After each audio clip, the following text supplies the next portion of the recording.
Assalamualaikum warahmatullahi wabarakatuh. Alhamdulillahirabbil alamin. Alhamdulillah pada kesempatan kali ini kita masih diberikan kesempatan untuk belajar, dan untuk kesempatan kali ini kita akan belajar tentang perubahan wujud benda. Nah, saat itu kita sudah belajar tentang benda.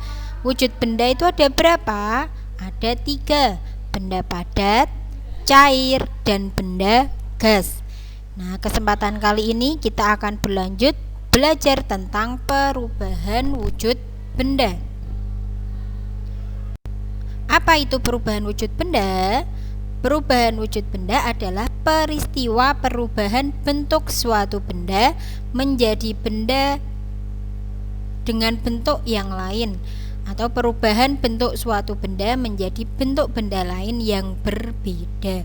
Misalkan dari padat berubah menjadi cair, dari cair berubah menjadi gas, dan lain sebagainya. Nah, apa yang menyebabkan benda tersebut berubah wujud?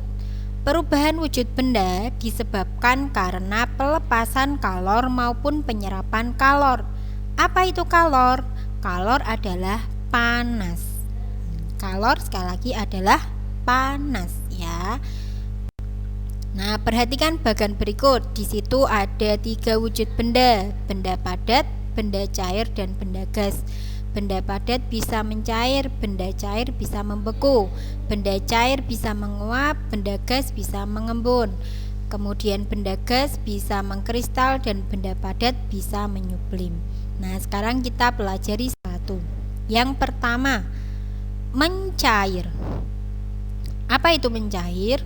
Mencair adalah perubahan wujud benda dari padat menjadi cair. Apa contohnya? Contohnya adalah es batu yang dipanaskan lama-lama akan mencair, berubah menjadi air.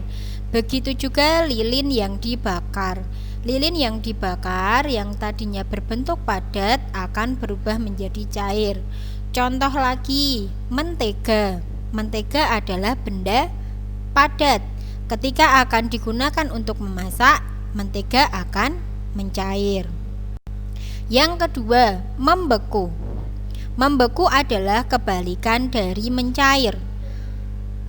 Membeku adalah perubahan wujud benda dari cair menjadi padat. Nah, kebalikan dari mencair. Contohnya seperti apa? Contohnya adalah pembuatan es batu. Es batu dibuat dari air yang dimasukkan ke dalam freezer, yang kemudian akan berubah menjadi benda padat. Ataupun telur direbus. Telur sebelum direbus bentuknya cair. Setelah direbus, telur tersebut akan berubah menjadi padat. Yang ketiga yaitu menguap. Menguap adalah perubahan wujud benda dari cair menjadi gas. Ya, dari cair menjadi gas. Contohnya seperti apa? Contohnya, pakaian yang dijemur akan kering. Kemana airnya? Kemana air yang ada pada pakaian? Air yang ada pada pakaian akan menguap dikarenakan terkena sinar matahari. Contoh lagi, pembuatan kerupuk. Kerupuk itu juga dijemur. Kenapa dijemur? Agar air yang terkandung dalam kandungan kerupuk menguap ke udara dengan bantuan sinar matahari. Dan yang keempat, mengembun. Perubahan wujud benda dari gas menjadi cair. Mengembun adalah kebalikan dari menguap. Perubahan wujud benda dari gas menjadi cair. Contohnya seperti apa? Contohnya embun di pagi hari. Ketika pagi hari kita terkadang menemukan daun-daun yang basah. Apakah basah tersebut dikarenakan hujan atau ada yang menyiram? Tidak semua, tetapi air tersebut datang karena embun di pagi hari yang menempel pada daun. Yang kelima, menyublim. Menyublim yaitu perubahan wujud benda dari padat menjadi gas. Dari padat menjadi gas. Contohnya kapur barus. Kapur barus yang diletakkan di dalam lemari lama-lama akan menghilang. Apakah hilangnya dimakan tikus? Tidak. Apakah hilangnya dibuang? Tidak. Tetapi kapur barus akan berubah wujud menjadi gas sehingga lama-kelamaan kapur barus akan habis. Jadi jangan takut, bukan horor ya benda kapur barus yang tiba-tiba menghilang, tetapi kapur barus tersebut mengalami proses yang namanya menyublim. Kemudian yang terakhir adalah mengkristal. Apa itu mengkristal? Mengkristal adalah perubahan wujud benda dari gas menjadi padat. Contohnya apa? Salju.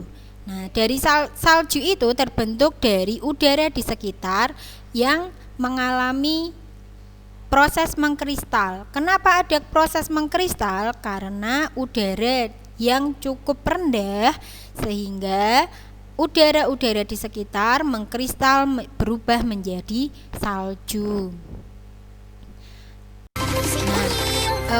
Kita kemon. Tadi kita sudah pelajari tentang perubahan wujud benda. Perubahan wujud Satu benda lagi itu nih, ada 6. berkah Saya dari ulangi. pesisir Yang pertama yang ada disediakan oleh mencair, laut. membeku, Garam dalam jumlah menguap, yang sangat mengembun, banyak. menyublim, Cuma dan sayangnya mengkristal. kebutuhan garam Nah, yang sangat tinggi Apakah belum dapat diimbangi kita hanya oleh jumlah mempelajari produksi itu garam saja? di tanah air. Tidak. Karena Tetapi petani perubahan garam wujud tidak benda bisa menghasilkan tersebut garam sangat saat musim bermanfaat hujan kayak dalam sekarang. kehidupan sehari-hari. Untungnya Nah, salah sekarang satu ada contohnya teknologi yang adalah membuat petani garam ini bisa Ustazah memanen akan garam sepanjang tahun tanpa menayangkan terpengaruh sebuah oleh cuaca. video tentang Kualitas garam yang pembuatan dihasilkan juga lebih garam. baik loh. Pembuatan Mantap. garam ini Yuk, kita memanfaatkan perubahan wujud benda yaitu menguap. Tambak garam ini Nah, kita beda saksikan dari yang ya biasanya video loh, berikut teman-teman. ini. Panen garamnya di dalam rumah Prisma. Tujuannya supaya air laut yang ditampung gak kena hujan. Jadi saat musim hujan pun petani garam bisa tetap panen.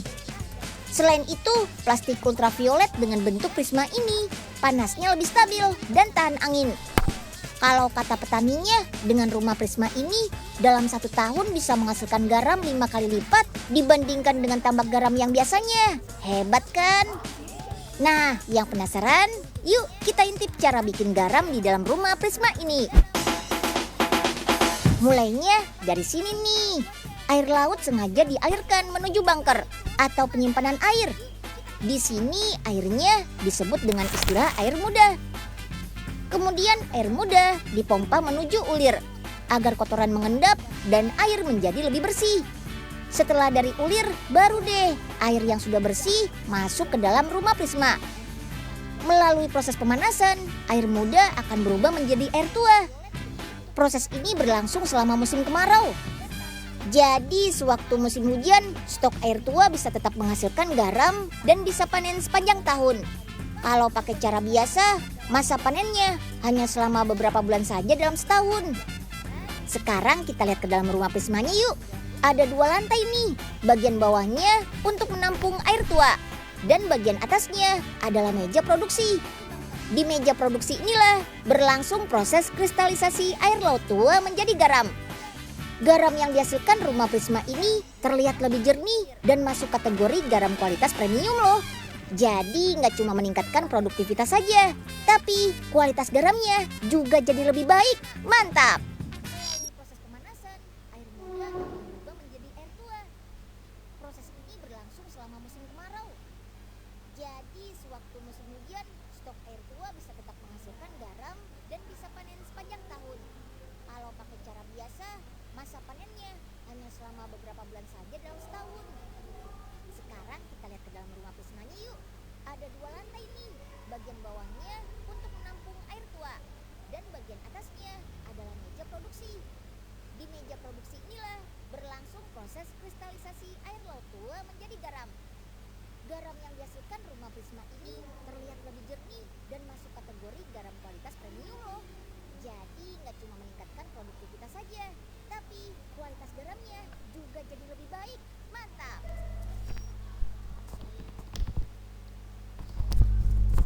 Nah, dari video tersebut kita dapat memperoleh informasi bahwa perubahan wujud benda dapat dimanfaatkan dalam kehidupan sehari-hari. Sekarang setelah ini tugasnya adalah sebutkan minimal 4 contoh pemanfaatan perubahan wujud benda dalam kehidupan sehari-hari. Sebutkan minimal 4 ya. Kalau lebih boleh enggak Ustazah? Boleh. Lebih dari 4 boleh. Nah, silakan sekarang dikerjakan di buku tulis kalian. Besok Ustazah kasih nilai ya. Terima kasih. Demikian yang dapat Ustazah sampaikan. Ustazah mohon maaf bila ada kesalahan. Akhirul kalam. Wassalamualaikum warahmatullahi wabarakatuh.